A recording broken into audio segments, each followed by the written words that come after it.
সিলেট সাদা পাথরে নাকি পাথর নাই, এটা কোনো কথা হলো বলেন তো। সাদা পাথর দেখার জন্য আমি চলে গিয়েছিলাম হচ্ছে সিলেটে। সেখানে যাওয়ার পরে বোট রিজার্ভ করতে হয়।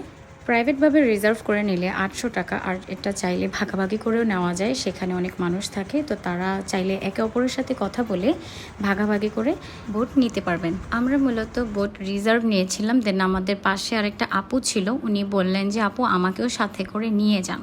তো দুইটা আপু ছিল, তাদেরকে আমরা সাথে করে নিয়ে নিয়েছিলাম। ওই যে দেখা যাচ্ছে সাদা পাথর। বোট থেকে নামার পরে প্রায় আনুমানিক 1.5 কিলোর মতো হাঁটা লাগে। বাচ্চারা বৃদ্ধরা যারা হাঁটতে পারে না তাদের জন্য ঘোড়াতে চড়ে যাওয়ার মতো ব্যবস্থা আছে। আমরা মূলত হেঁটেই গিয়েছিলাম। যাওয়ার পরে আমি সাথে সাথে খালি পায়ে নেমে গিয়েছিলাম পানিতে। আসলে আমি যে সময়টাতে গিয়েছিলাম ওই সময়টাতে সাদা পাথর থাকলেও পানি কম ছিল। দেখতেই পাচ্ছেন কত কত সাদা পাথর। এই সাদা পাথরের সৌন্দর্য দেখার জন্য মানুষ কত দূর দূরান্ত থেকে আসে এখানে।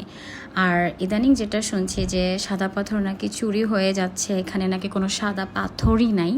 আমি লাস্ট কিছু ব্লগ দেখেছি যারা কিনা এই বিষয়টাকে জানার জন্য, খতিয়ে দেখার জন্য সেখানে ভিজিট করেছে। তাদের ভিডিও দেখে যেটা জানতে পারলাম যে আসলেই সাদা পাথর আমি যেরকমটা দেখে আসছি ওই রকমটা নাই। অনেকেই আবার দাবি করছেন যে এগুলো নাকি ফেক নিউজ, বাট আমি যে কয়েকটা ভিডিও দেখেছি ব্লগারদের, সেই ভিডিও দেখে যতটুকু বুঝেছি যে সাদা পাথর আমি যেরকমটা দেখে আসছি, আগে যেরকম ভরপুর ছিল চোখ জুড়ানোর মতো, ওই রকমটা সাদা পাথর নেই বললেই চলে। যাই হোক, সোশ্যাল প্ল্যাটফর্মে তো অনেক ধরনের নিউজই বের হয়। যেহেতু রিসেন্ট যাওয়া হয়নি, সো এক্সাক্ট বলতে পারবো না যে ওখানকার কি অবস্থা। যাই হোক না কেন, আমাদের প্রত্যেকেরই উচিত প্রাকৃতিক সৌন্দর্যকে ধরে রাখা। যেখানে যে জিনিসটাকে মানায় সেখানে ওই জিনিসটাকে সবাই মিলে টিকিয়ে রাখা, নাকি ধ্বংস করা। আমি মূলত ফার্স্ট টাইম হচ্ছে সাদা পাথরে গিয়েছিলাম, অ্যান্ড সেখানকার প্রাকৃতিক সৌন্দর্য, দৃশ্য, সাদা পাথর, পানি সব মিলিয়ে আমার মন একেবারেই জুড়িয়ে গিয়েছে।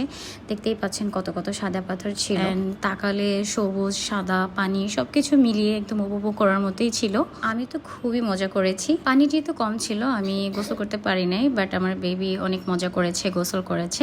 সন্ধ্যা হওয়ার আগে 4টা-5টার দিকে আবার আমরা সবাই ব্যাক করে ফেলি। সো আজ এই পর্যন্তই। আশা করি আমার ব্লগটা সবার ভালো লেগেছে। সবাই ভালো থাকবেন। আল্লাহ হাফেজ।